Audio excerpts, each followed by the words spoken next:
If you haven't gotten your copy of Bare Naked Bravery, How to Be Creatively Courageous, then head on over to Amazon right now. It could be on its way to your house or into your device before I'm done introing this next episode.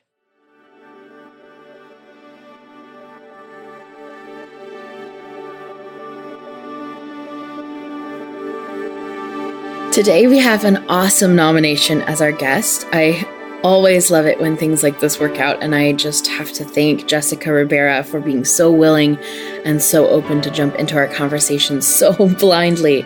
Johnny, a former bandmate of mine, nominated Jessica Rivera for today's episode.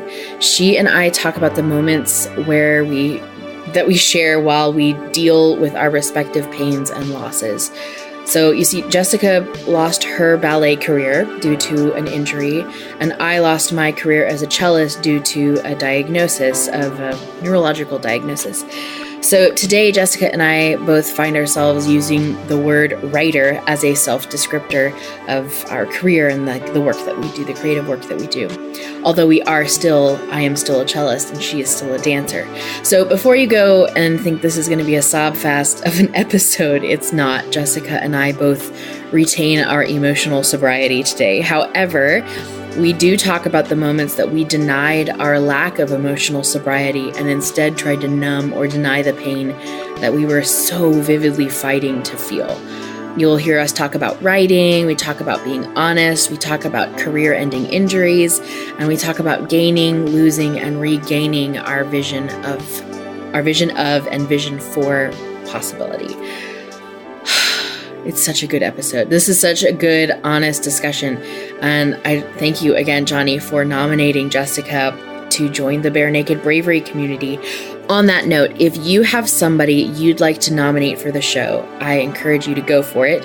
If you can go to barenakedbravery.com/be-our-guest, or just go to the homepage of barenakedbravery.com and scroll down to the bottom, and you'll see a spot to nominate a guest. We only feature guests who have been nominated.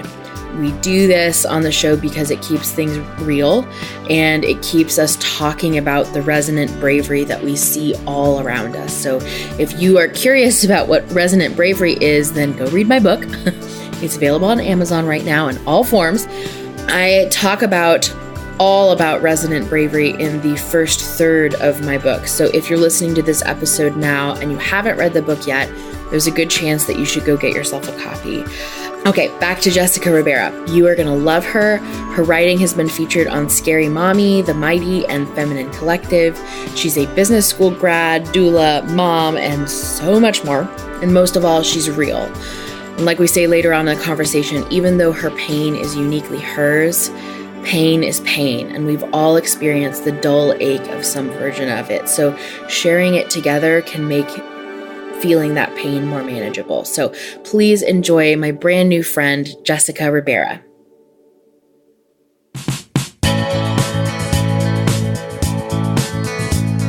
You're listening to Bare Naked Bravery, a weekly podcast hosted by me, Emily Ann Peterson.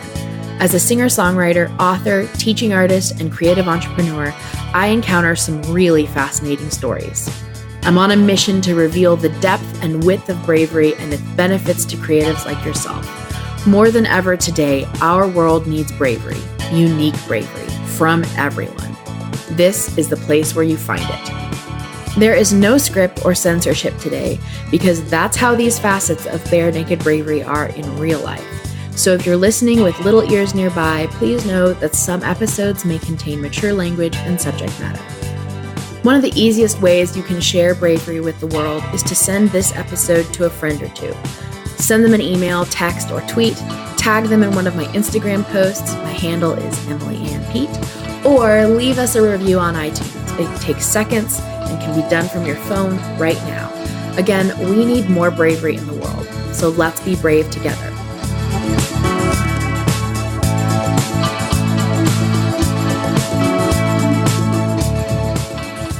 Are you ready for some Bare Naked Bravery?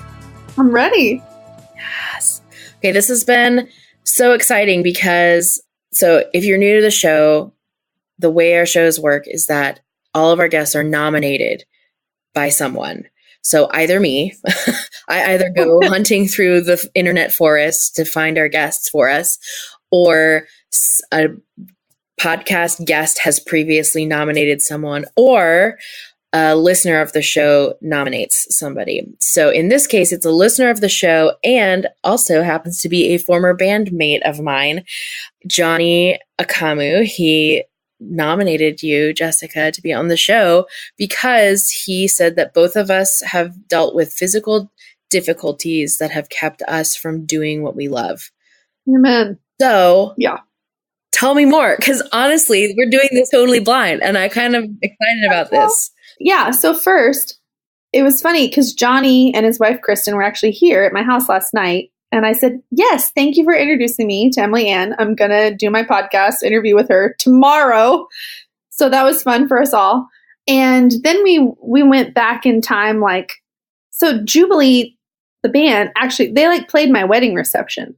But it was back before. It was just Curtis and Steve and the bass player. Yeah. So anyway, I feel like we had this connection. We were talking about all these places and times where we actually were in the same place at the same time and just never met, never hung out. Isn't that amazing? I mean, I wasn't part of the band at that point, but isn't it amazing how small the world really is? Yeah, right. And how, I think too, how small the Seattle world is and how small creative Seattle is and, all the categories you can put on a thing. Totally. So I'll dive right into my physical thing. Totally. Let's share scars. Yeah. Okay. So I actually moved from Texas to Seattle in the year 2000 when I had just turned 17 to dance at Pacific Northwest Ballet. I was in their school, kind of in the top level. There's 20 students who are kind of between the training and company level. And I was moving from, small town Texas is I had some kind of big, actual, real dance world experiences, but this was deep end for me for sure. But I did really well and was in the program for 3 years. And in that third year, which is when normally dancer timeline wise, I'd be hoping for a full-time gig, either with Pacific Northwest Ballet, which I'll call P&B now, or with some company somewhere in the country. And going into that year, I was strong, dancing great, dancing the best of my life. And during a performance of the Nutcracker, actually it was our very final dress rehearsal, which was actually fully attended, full audience. During that, there was a stage accident. Some stagehands made a bad call. I fell off a piece of scenery. I crunched my spine, wound up with a spinal injury. Whoa. So it wasn't a instant, you can't dance or move anymore.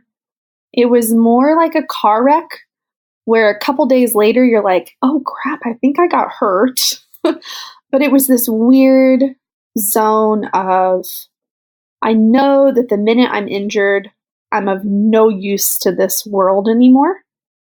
And I've spent my whole life trying to be a part of it. And so there was a lot of denial. And also I was 19 years old.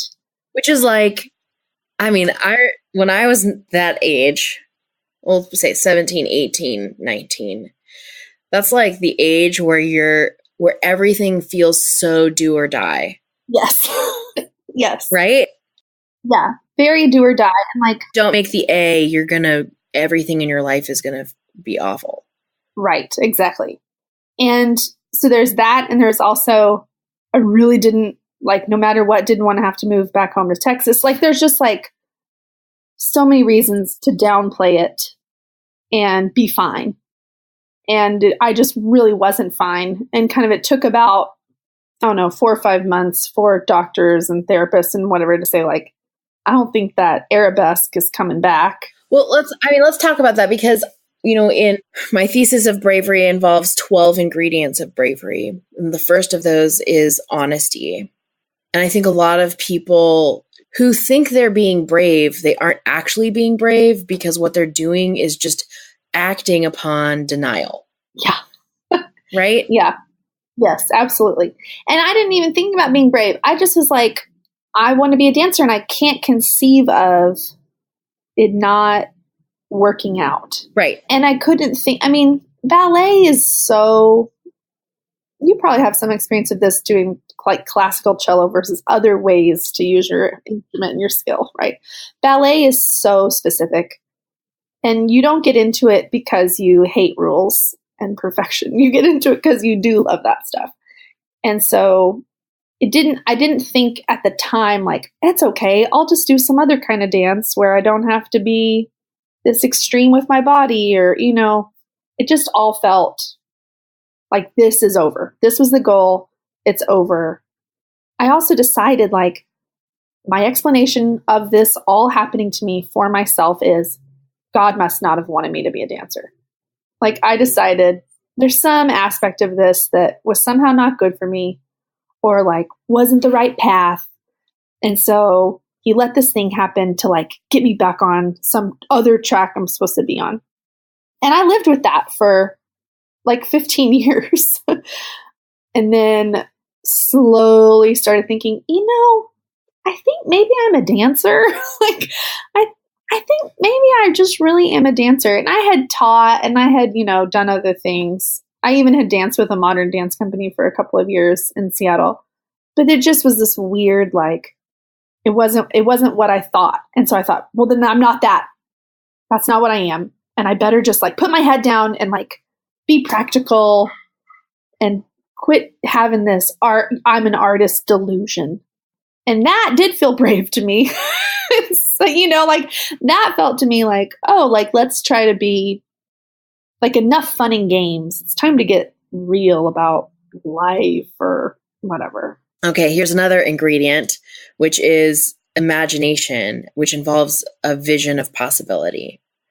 And so, I mean, awful.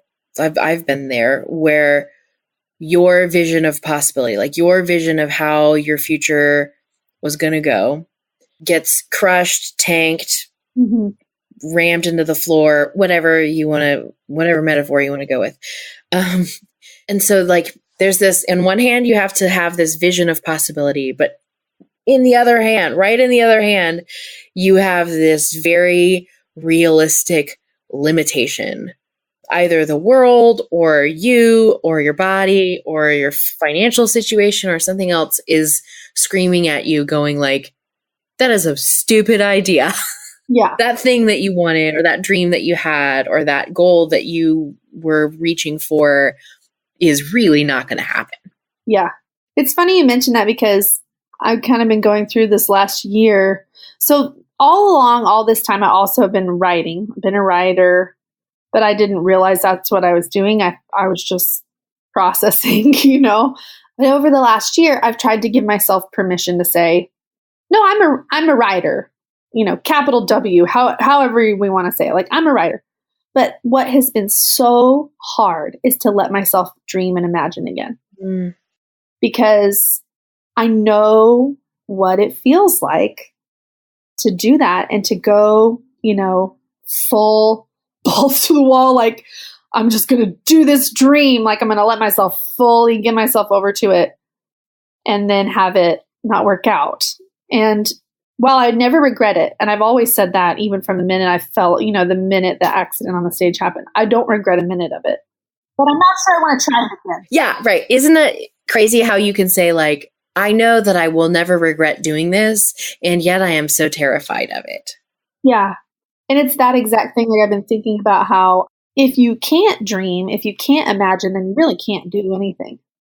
Because like, if I can't listen to Terry Gross on Fresh Air interview an author and be like, I want to do that, then I might as well just write my journal. I might as well just write for me, which is what people always say, like, why don't you just write for yourself? I'm like, no, I'm a sharer. I'm a giver. I want to do, it's not the same. Like, I still do that. I still do write for myself, but this is a different thing. It's like it's the dancer part of me that wants to like put on a show, and like share in that way. So, I mean, okay, so let's talk about that. That's something that I identify with. Like, there are songs that I've written that I'm not going to play out because I know they're either too personal, or they're songs that I don't submit to songwriting competitions because I know, like, I like this song as is, and I'm not going to submit it to the criticism of someone who I know probably won't enjoy it. So there's that measure of like, where is the appropriate audience for XYZ? But when you know you have something that is worth sharing or worth spreading or building, or I don't know, insert verb here. It's so, there's that like, it's a tingle. I don't know how else to describe it, but it's like a warm tingle that's like, oh, this is what I need to share. Yep. That's a real thing. That's a thing. Yeah. I think it's like the writer's spidey sense. Yeah, it is. It is a writer's spidey sense. And I think it's a creative person's spidey sense, like there's other things I do that are, I don't know, I don't work as hard at, but like, I like to felt or paint or whatever. And I think there's some things you just want to show somebody, or it's not like Pixar. It didn't happen. Almost. Weird, like if you don't share it, like what's the point? I have it even so bad. If I make a good dinner and there's like a slight bit left over, I start asking my husband, like, maybe we should have somebody over. Like there's a little bit of that brisket left or whatever, let's like who can we call? I don't know. But it's kind of like the parent, like, isn't she so cute? Look at how cute her pigtails are. It is. Like, doesn't everyone just want to look at these pigtails all day, every day? Here are 5 pictures. I'm going to put them on Facebook. It's that same kind of thing, but it's not just a narcissistic, like, evolutionary pride. There's also, I hope not. Yeah. Well, we hope. Yeah. But I mean, there is a little bit of it, but it's like a different kind of, no, look here. Right. Yeah, and I think that's what's hard for me to accept and like move into, because I don't want to just be like, look at what I can do. Look at what I can do. I want it to be of value. And I think that's what's hard writing versus dancing, is that dancing is so focused on external approval. Like I've come up with this way of talking about being a dancer of like, when you're in a ballet company situation, you're not the artist. You're not the painter. You're the paint. You are the art supplies on which other people, a director or a choreographer, makes their thing. And yes, people are looking at you and it's wonderful and it feels good to be with, be a part of a whole in that way. I miss that terribly as a writer. I don't feel like a part of some grander whole, and I need to look for that. But that's what I worry. Like with dancing, it's very clear, like, yes, you're a part of this and it's great. With writing, it's like, I don't know. And you have to be ready for so much. I mean, all about it. I'm sure you know all about it, having just published a work. Like, you got to be ready for so much rejection and so much trying. And yeah, it's very similar to even like when I went from doing a lot of band performing, so performing with groups, with orchestras, with symphonies, to just doing solo by myself. I mean, I did that cold turkey. Like I did that switch cold turkey. It was pretty much cold turkey, I should say, because. And was that before or related to your injury? It was related to my diagnosis. So for those of you that don't know, I was diagnosed with a hand tremor in my right hand. So that's my bow hand. And that means that the thing you need to have a steady, awesome, beautiful, lovely tone, I did not have that anymore and do not have that anymore. I can still play, but it's definitely not the same anymore, Yeah. And so I did that cold turkey, yes, for the health reasons, but there were other reasons too. Like the band that I was playing with the most stopped performing out. The orchestra that I was in wanted more time from me than I had to give. So it was like one of those, well, I'll just have to say no to this and I have to say no to that. And then before I know it, I was like, wait a minute. I'm not playing in a group anymore. I'm doing this all by myself.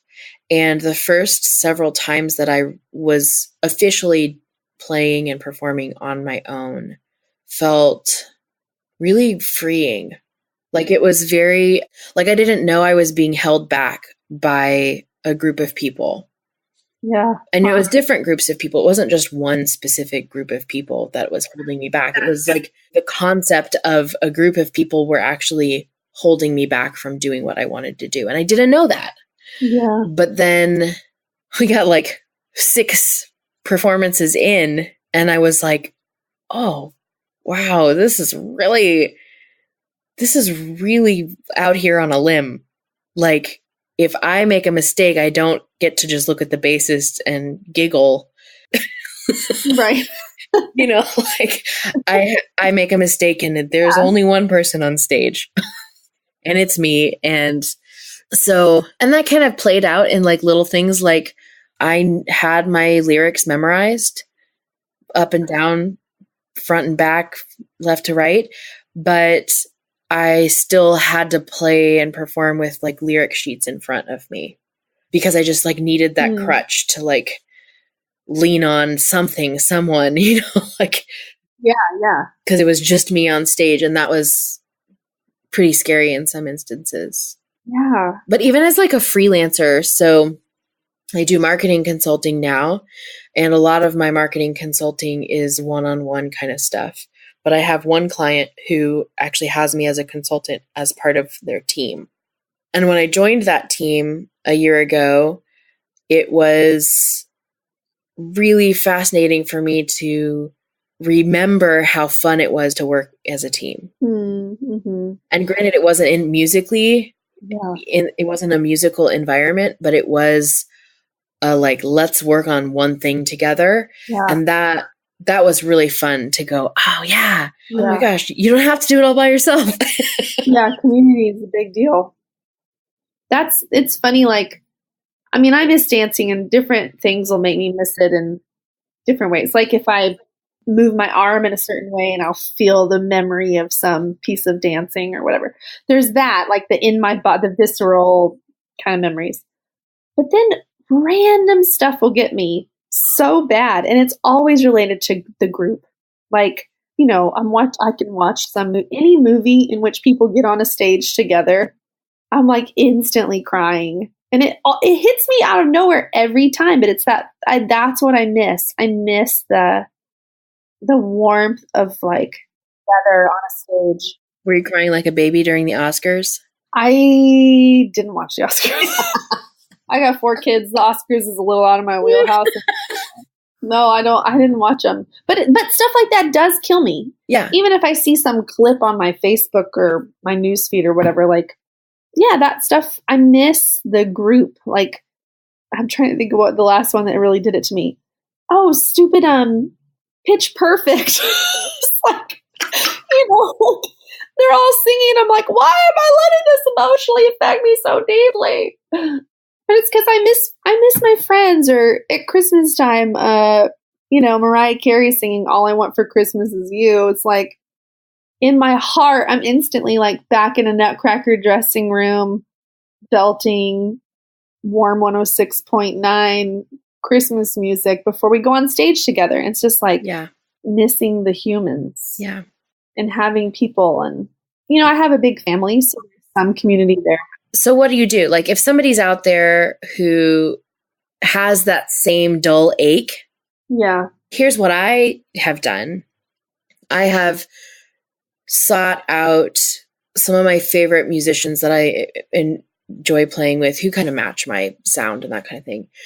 And have just basically asked them to play with me on my stuff. So it's still me and my solo stuff. So I've been doing that. And that was actually really funny because at my book release show, that was the first time I had played with other musicians in a while. And my pedal steel player, Steve, and I were like packing up things to go. And normally when I'm leaving a gig, I have to like hoist it all on me like a pack mule because I only want to go down the dark alley once. Yeah. As a girl, I just only want to go down the dark alley once. So I don't even mind if I'm like loaded down with a bunch of gear and I'm like a wounded animal in the dark alley. I would rather just be there once. So I'm packing up stuff and I'm loading things like an exorbitant amount of bags and boxes and things on my body and back and everything. And Steve just looks at me. He goes, you know, I can like wait here with all the stuff and you can go get the car and bring it around. And it blew my mind. Yeah. It was one of those like, oh yeah, I don't have to do this all by myself. Yeah. I don't have to do this all by myself. Doing this all by myself is a choice. Yeah. And I have been meeting or treating that dull ache by being in a team outside of music and being part of a community outside of a creative environment. But what's worked for you? Well, I think to some extent that dull ache is the reason I finally wrote a book about all of it. And I just kind of finished my first draft, like just to go there, just to indulge it. Because sometimes we come up to like loss or regret or the ache and we're like, oh, gross, back away, back away, back away. But I think when we can come up and say, okay, let's just hang out with that memory for a little while and enjoy it and not, I don't know, like push through the painful part of it to get, because that was some of it was having my career end the way it did. There's this like huge painful wall at the end that separated my present self from all the fun that came before. Mm-hmm. And so to be able to like just say, yeah, that happened and I need to go there. And if I can go through that, then I can access all the parts that were great and fun. So talking with those old friends and saying like, hey, I'm going to write a book about this and like start thinking of your fake name if you want, or, just engaging it on purpose and enjoying it and letting myself go there. And that was hard, but really great. But then also the, trying to accept like I still have ways to create and giving myself credit and time for those and finding those people now. And some of that's trying to build a community of writers around me, which is honestly proving kind of difficult, mostly because I'm just so limited in my time by my large family. But, I'm working on it. Yeah.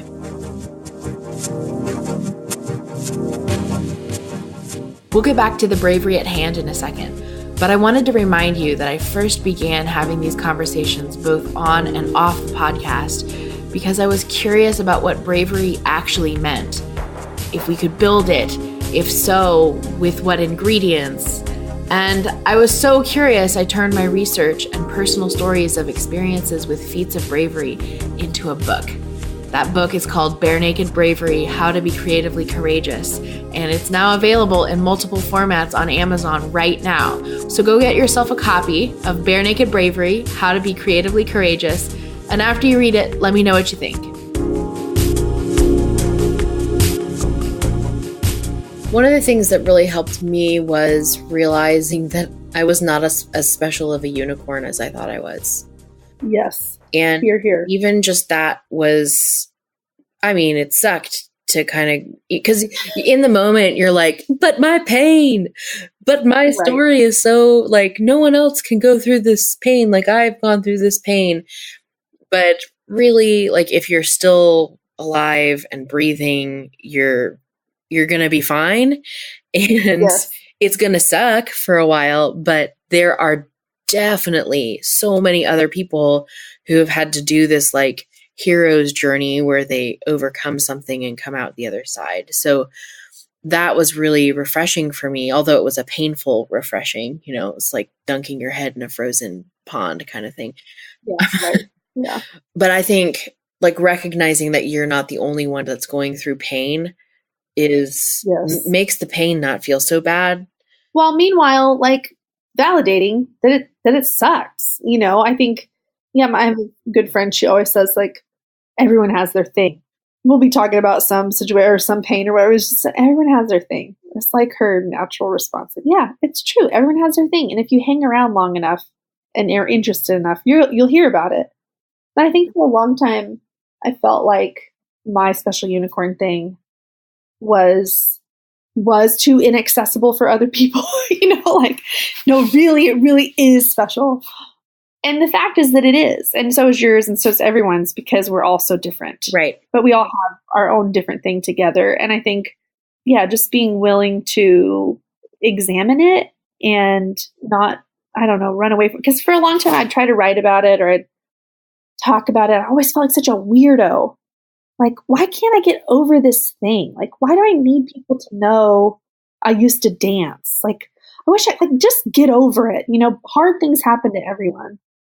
But then thinking through that just the fact that, no, that it actually is important. And my therapist finally was like, well, what else are you going to talk about? Like, if you can't turn it into writing or good for other people, like, what was it for? What's it worth? Mm-hmm. So I think we all feel like, oh, that's that weird thing about me and I shouldn't talk about it, or I get self-conscious about it. But really, as long as you're still caring about other people's stuff too, it's okay that that's the part of us. I mean, there are moments where you really do need to prioritize your pain. Yeah. Ugh, I didn't like that notion at all. I don't think I've ever used that phrase. Prioritize your pain. Ugh. But I mean, like, if you don't prioritize your pain, bad things happen. Like, you start getting numb to the pain, or you start numbing the pain. And those are roads we don't want to go down for many reasons. I mean, I can relate to that.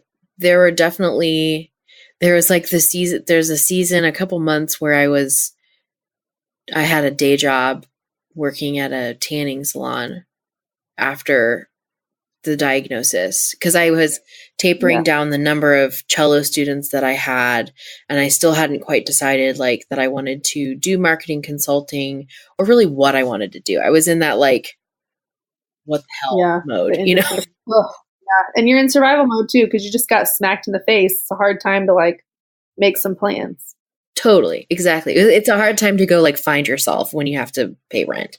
Yep. So, I mean, that season was definitely part of I was not prioritizing my pain. Yeah. I mean, I was definitely feeling it, but I was not prioritizing it in like a spiritual, emotional health kind of way. It was just like nose to the grindstone, just get through it. Yeah. Which sometimes you have to do. You sometimes just have to suck it up and get through it. But you can usually do it with a little bit more grace than just blinders, you know? Oh, man. So my day job after I quit dancing was I worked in administration at the Pacific Northwest Ballet. Oh my gosh. So I went from... Talk about just dangling a carrot. Oh my gosh. But to me, again, with the like, I got to find a way. I have to make money. Like now I have this terrible lumbar spine injury where I can't do coffee shop. I can't stand up for that long. I can't wait tables. I can't do retail. So when I was offered a position in admin, I was like, heck yes. Like pay's pretty decent. I can sit in a chair. Like I have to. I want to stay in Seattle. I got to pay for life here. And it took me 3 years before I realized what salt that was in the wound. I mean, to literally go within the space of 3 weeks from in the studio dancing to the piano music to sitting across the hall behind the desk, just listening to it over and over again all day was such a horrible shock. And by the end of that, kind of coming to the end of that 3rd year, I was having panic attacks and it was terrible. You remember the moment where you're like, oh my gosh, what have I done? I have to get out of this job. Yeah, I do. Okay, so here's what happened. So I know the man who made the bad call in the accident. And it was just really a course of, we all make mistakes in our jobs, and it wasn't some criminal act at all. But I knew who he was, but he didn't really know who I was, or that this thing had even really happened and that it affected me as deeply as it did. But because I was working there in a really different department, but every now and then we would cross paths. And I was working out at there's like a second school, a suburban school in Bellevue. And I'm out at this other school that had a large storage space. So sometimes stage crew people would come over to get scenery or whatever. I see this guy pull up in the parking lot, and I was the only one at the desk at the time. And I hid under the desk. I hid behind the counter because it was like something in me cracked just enough that I knew that the only thing I'd be able to say is, why do you not even know who I am? Like, do you even know who I am and what happened? Like, I'm not okay, And so I hid, and he came in and did the hello. And I just hid like a 4-year-old under this desk.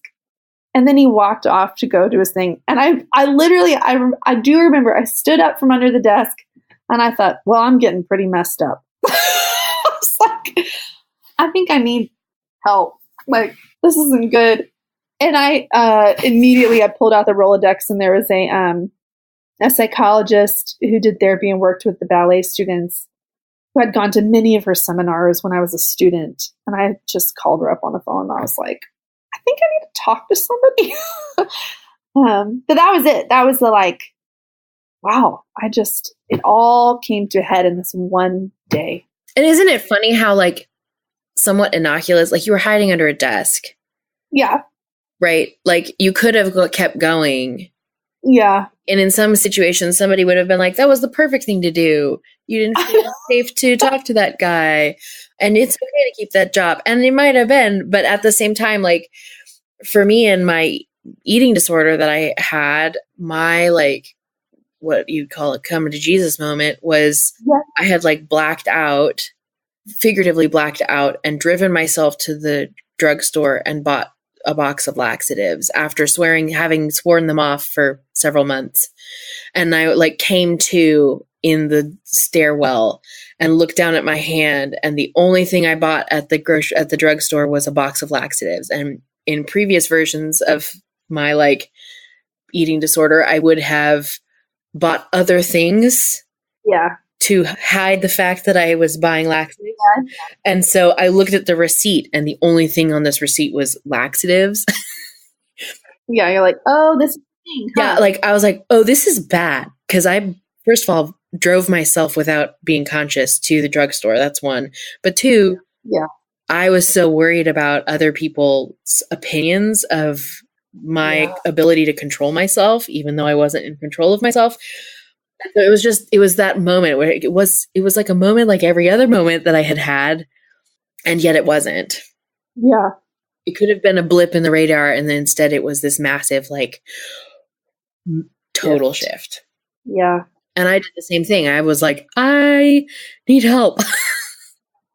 Yeah. You know? It's so hard. Isn't it so hard? It's like what feels like the most awful rock bottom moment is somehow the like, you know, I don't now I'm gonna sound like a homer, but like it's like the first step out. It's like you gotta hit the bottom before you can like take the step to like go back up the stairs out of the pit, you know? It's so hard. I went to that psychologist. I called her up and I went and sat in her office the first time, and I had no idea how much it all hurt. Even though I knew how much it hurt, I had no idea how much it hurt. And so just even telling her the story from A to Z for the first time, it really felt like the first time anyone cared to hear it. And the first time I felt like it was valid to tell. And I did. And her first words out of her mouth were like, I can't believe I didn't know already that this had happened to a student. I was like, I can't speak to all that, but it was the first like little word of validation of like, yeah, something bad happened to you. It wasn't just like, oh, people have changes, people change careers. You know, we can't all be famous, honey. You know, that kind of like, here's a Band-Aid. Yeah. Yes. Yeah. And I thought, oh gosh, I guess, yeah, like no wonder I'm hiding under desks or whatever. Yeah. And hiding under desks. Oh my gosh, I've been there. Like figuratively, of course. But possibly also literally as well. Yeah. Oh man, there should have been other signs along the way. I was just, so in my book, I'm writing this whole kind of story of becoming and then not being a dancer. And then also the process of realizing, oh, you can't unbecome something that you are. Mm. But another story I wrote down was about the school would have these huge school performances at the end of every year. And it was like the time for these students to shine, and dancing it was always a blast. But then of course, then I'm working in admin. And so then I'm working backstage, all these shows. And the first year I just wept the entire time, even in my little business suit working the show. I'm like silent tears just pouring out of my face the whole time. And a director said to me, "What's the matter with you?" And I was like, "I'm not." And I said, "I'm not supposed to be on this side of it." And she said, "Oh, change is hard." And I was like, "Yeah, okay, whatever." And we, she wasn't ready to engage, and I wasn't either. And we moved on. Well, the next year I had turned 21, and I was real teetotaler with myself before I was actually of age, even though the theater world can be a real party culture. But once I turned 21, I was going to I had to work that show again. And the staff had our own kind of special green room filled with champagne and all this fun stuff when we were done. So I just decided, I'm just going to get drunk. I'm just going to get real drunk. And I did. And we came out for our final bow on the stage, and I laid down on the stage, during the bows. It was horrible. I mean, it was great for me at the moment because I was so detached, and then later I wound up vomiting my brains out the whole rest of the day. And that was right before the desk hiding, but that was kind of the next, I on purpose chose, I'm going to numb myself to this. I'm going to use alcohol and intentionally disengage. And that was another, it's there were signs along the way, maybe this isn't great. But now it's all such good stories for the writing. That's the wonderful thing about being a writer. It's all these bad things that happen, you're like, oh my gosh, it's such a good story. I can really tell the crap out of that story. Well, I think it's so fascinating because you were doing these versions of denying and numbing rather than prioritizing pain, and coming to those moments of acknowledgement and honesty required you to get to those points. Yeah, totally. If you had chosen to prioritize your pain beforehand without fully mapping out that kind of pain, even just the avoidance of that pain, the acknowledgement and the honesty wouldn't have been as real.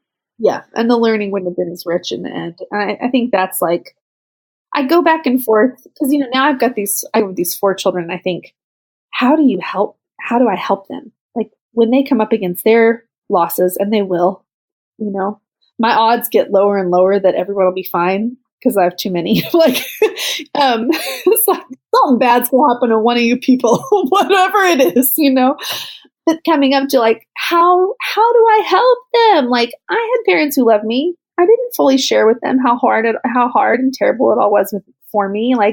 There were teachers I probably could have spoken to more honestly, and I didn't because I felt like I had to follow these rules or present a certain way. And yeah, I think that's the thing. I don't think I wasn't able to be really open to the pain or prioritize the pain, as we're saying.